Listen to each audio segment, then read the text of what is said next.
Hello, bros. We're back here with another video, but this time it's going to be a bit different, bro. We're going to talk about the NBA free agents, bro. Of course, we're involving even the crappier role players that are going to be probably signed.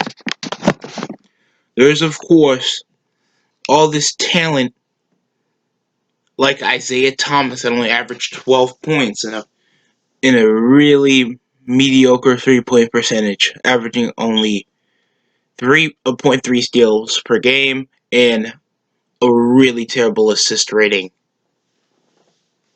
31 had a really disappointing time. Even though he made 41% of threes with the Wizards, it just felt like he was just doing meh. Barely noticeable unless he got some decent games in there, and the Wizards barely had any watchable games.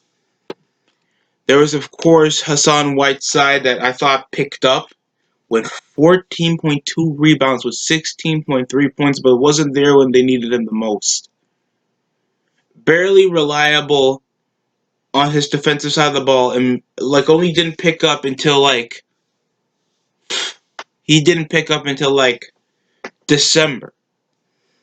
And then they started getting in this atrocious losing streak, and then they were falling off. They had Melo, Hassan Whiteside, a decent like Rodney Hood, with no experience in the depth, and they wanted to try to rotate Hassan Whiteside with notable longtime big that's more consistent than him out of Josef Nurkic. That I thought there was nothing wrong with him. I thought they finally needed a playmaker to finish on the three, and yet they never thought of probably we shouldn't trade for DeRozan. Sure, he has another eaten up contract, but he has like a player option, and obviously the guy is a rental.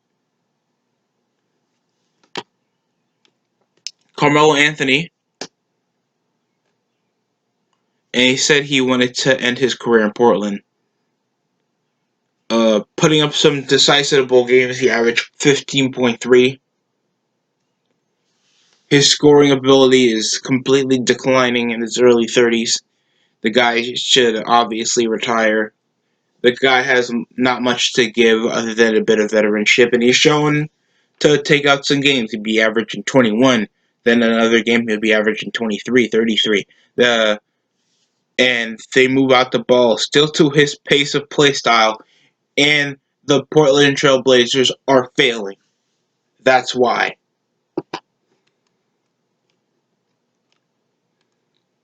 There's, of course, Anthony Melton that hasn't shown much. Sterling Brown. Chris Boucher, that's a great athletic playmaker that is older in the NBA than you know. Of course, Dario Saric, that was used for that Cameron Johnson trade back last season that barely even performed well. And he's an okay 3-and-D player at the 4 spot, and the guy barely can speed up to stop anybody, but he can be used. He's not a good defender, and that's blatant. There's, of course, Malik Beasley from the Nuggets that no one's going to care about. Defensively, noticeable Chris Dunn. That's shown that he has a lack of an offensive capability, and not that well known from the 3-point line, but he can get the stuff done. He can reach for the steal. He's okay hustling up the back, and he can pass the ball. And I think that's more important for a 6-man position. I think it's good that he should be finding different places to go that are lacking in the point guard position, like as the Heat, probably the Sixers, probably many other teams that are lacking in that kinship and that ability. And Chris Dunn's not old. The guy obviously has some abilities left in the tank, and these are okay numbers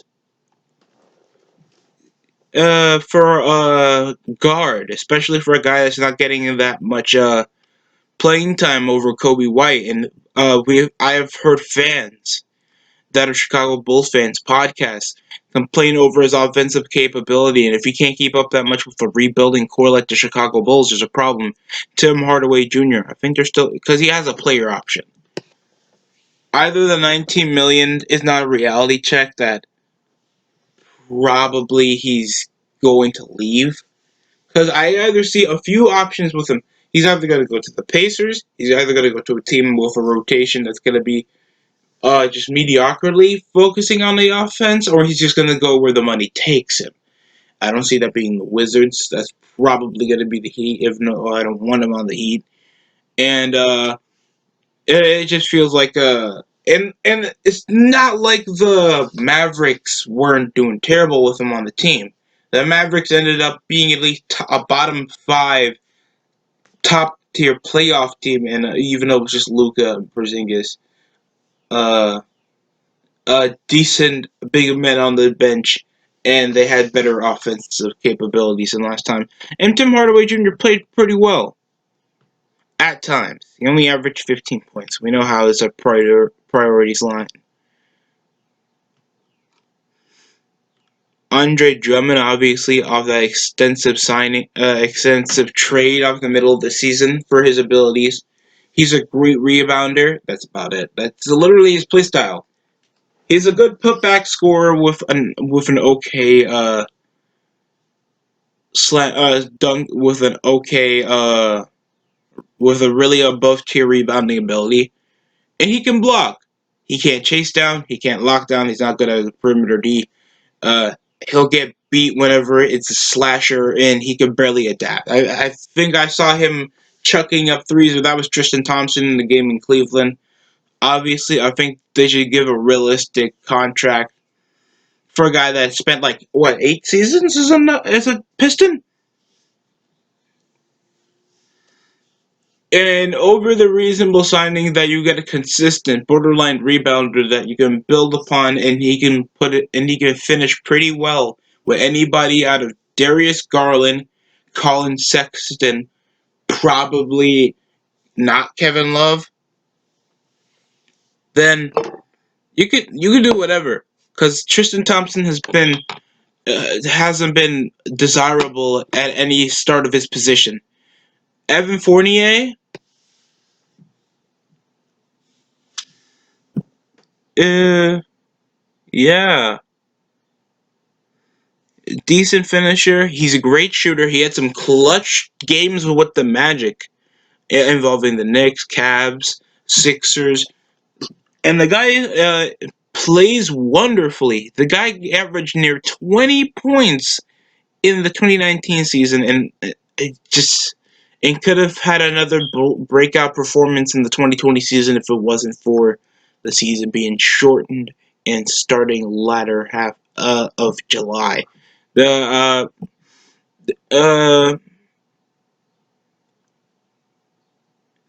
Orlando does want to extend them for the 2000 until 24, and he's a pretty reliable player from behind the arc. Great at positioning his ball, and he seems to have no locker room issues. So I feel like Evan Fournier is really reliable. One of the better shooters on a borderline meteoric Orlando Magic team that barely has any playmakers as it is, and didn't even sign anybody. They still have DJ Augustino on contract. They have nobody to play around on Aaron Gordon. They're literally their top tier player that's been borderline an all star has been Nikola Vucevic, with barely that much of depth on the bench, and that's why they keep losing.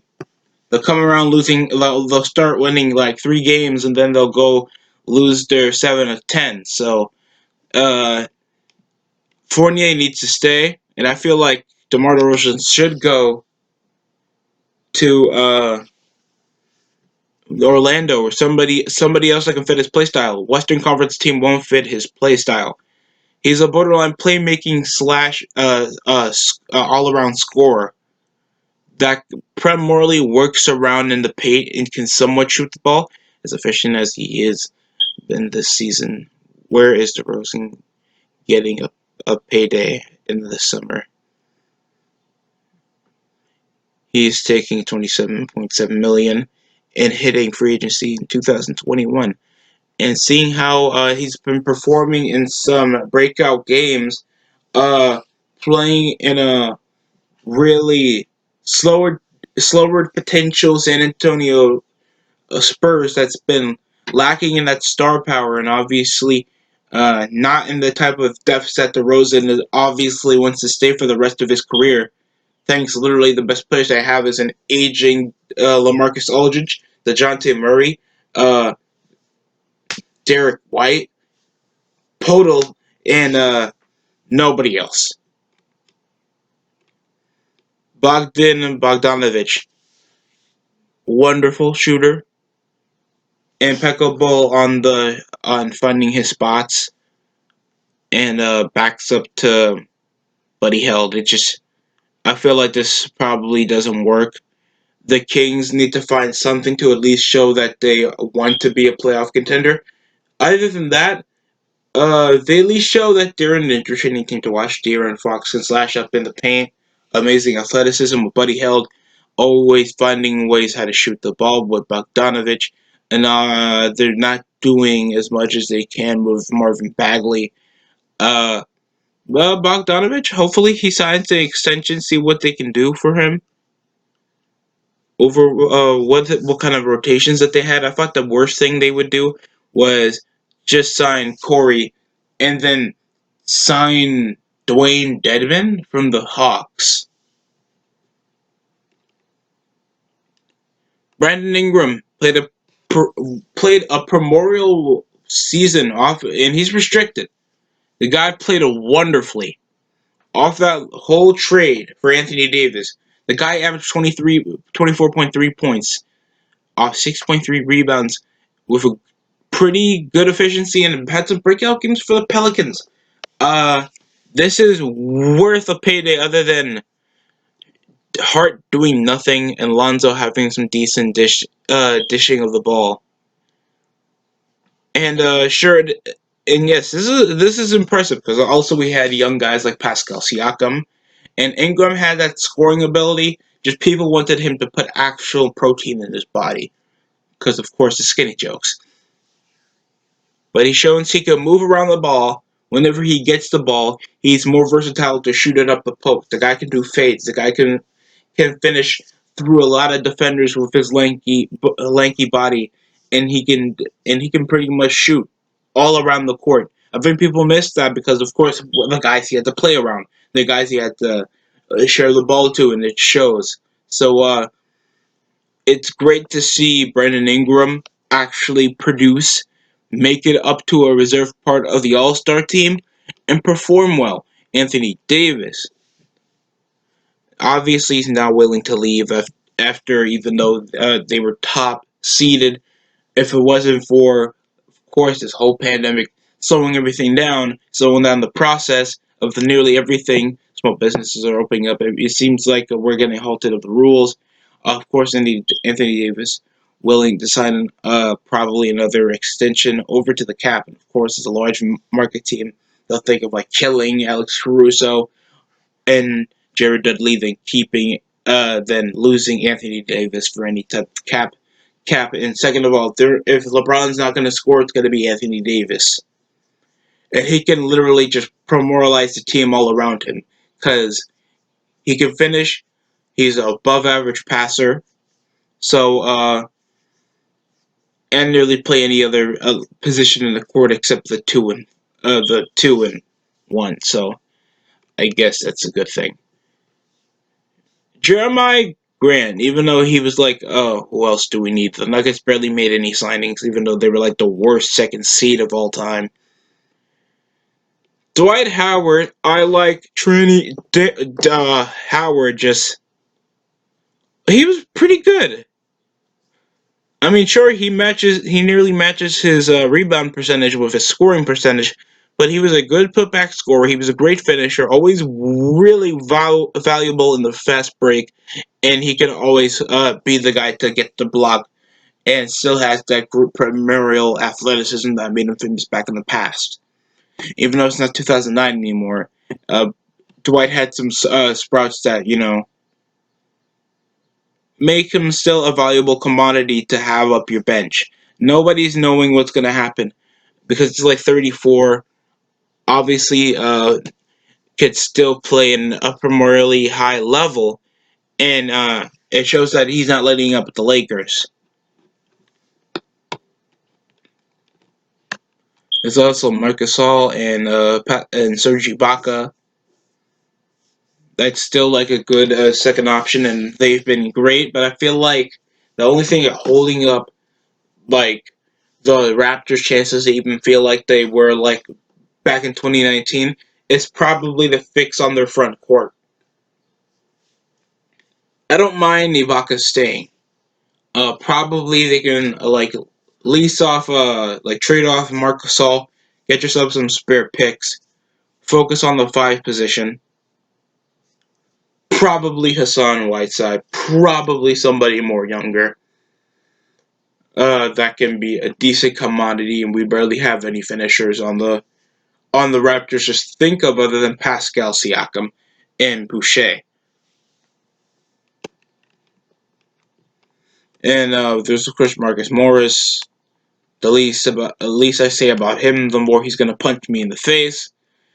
Uh, Gordon Dragic that hasn't been playing on his own way in the six-man role because obviously Jimmy Butler, Tyler Hero playing in had some sprouts of passing the ball. He did average 16 points, but his scoring was still declining, and he had been getting declining assist rates for the last two seasons. And the guy doesn't seem to feel like he's on his own team. It's a rarity that you see him start.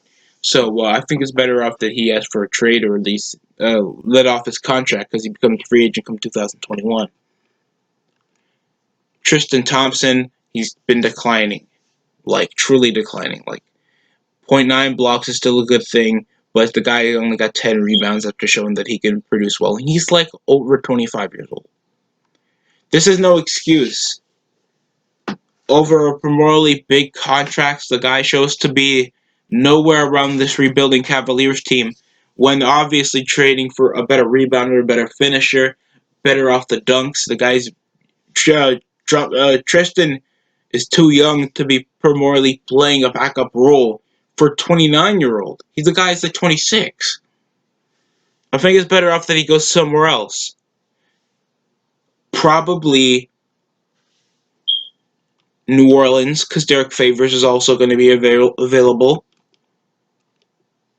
Probably Toronto, because they've been needing a more athletic big that can also finish around the paint. So that's my opinion. Paul Millsap, I don't know what they're going to do with him. I don't care about where Paul Millsap goes. Uh, Montrezl Harrell, that's obviously going to stay signed to the Clippers. Christian Wood, no one cares. Travis Davis Bertain had some decent seasons. The guy's like 27 and still thinking he can average a decent 3-point percentage while playing reasonable minutes for a Wizards player. When they make anybody shoot the ball from top of the key and think that they are going to average like 42% from the field. So I don't care about any Wizards player unless it's trying to get Bradley Beal the hell out of there. Dalio Gallinari had some wonderful games for the Thunder, except at one time they get snuffed by 30 by the Bucks back. I think it was November of last year. Joe Harris, 30 but reliable from behind the arc, wonderful from the outside. Has a nice quick release and always great to see from the court. I don't know if you really need to risk that luxury tax for especially for I thought it was unnecessary to give an extra max deal contract to DeAndre Jordan. I think it's better off as a contingency plan to get rid of Joe Harris, but it's just revolving around what Brooklyn thinks is reliable, even though there's better spot up shooters to keep. Joe Harris could probably go to Atlanta, go to a team that's struggling to rely on the 3-point play. Probably somewhere like Phoenix, because I feel like they're just a few good players away. Because last season they showed that they can still play. Oubre can still play. Ayton, Booker. It shows that they can actually do some stuff. I think they're just lacking in a point guard still, and lacking in some depth, especially on the shooting. Fred VanVleet, that I think was the most underrated player in the NBA Finals. I talked about this literally in my reviews of the NBA Finals. Why do you think it ended in like like 6 games? He has a reliable basketball IQ, always good from behind the arc. Uh, Probably the Raptors could buy him out if he tries to underperform one season. But he's like a veteran. The guy's 26, but has the mind of a 30-year-old player. Has a good combination of athletics and a good jumper.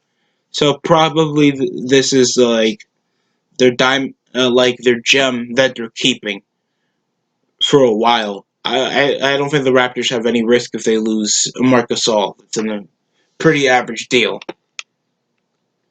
That's practically it. There's no Kevin Love available because of his max contract, like literally sucking up his life unless they trade him. Uh, there's of course Gordon Hayward that has a major deal, and he's been underwhelming off 17 points, even though there's been players like Jason Tatum, Jaylen Brown, Marcus Smart that's still relying. I think Gordon Hayward should go somewhere else. Don't try to. The Celtics shouldn't risk out their major deal on a declining, injury-prone small forward that hasn't been showing his stride since that tragic ankle injury back in the 2017 season. So, just saying, this is just risque. There's also Otto Porter Jr. We didn't go over Sterling Brown because no one cares about Sterling Brown. Harry Giles, that hasn't shown much except he's just an athletic young big that's like undersized for a 5. Jordan Clarkson that got traded for Colin Sexton's. No, not Colin Sexton. Uh, Dante Exum. So you know that I already ranted about his games in the past. He shouldn't have a time of day. Jeff Teague shouldn't like try to be at least some parts of a journeyman. Alec Burke needs to find a better team. Austin Rivers, I think, had some reliable times as a Texan, and I thought Kentavious Caldwell Pope was about to get traded anyway. So that's literally my thoughts on the recent free agents of the 2021 season. There's Markieff Morris, also Mason Plumlee, Nerlens Noel, that I think is too injury prone for the Thunder to risk keeping on contract. Myers Leonard, of course, Enes Kanter, and Willie Cauley-Stein, and JaVale McGee, even though I feel like he's going to stay in the Lakers until something really bad happens to LeBron, so that's it coming for me.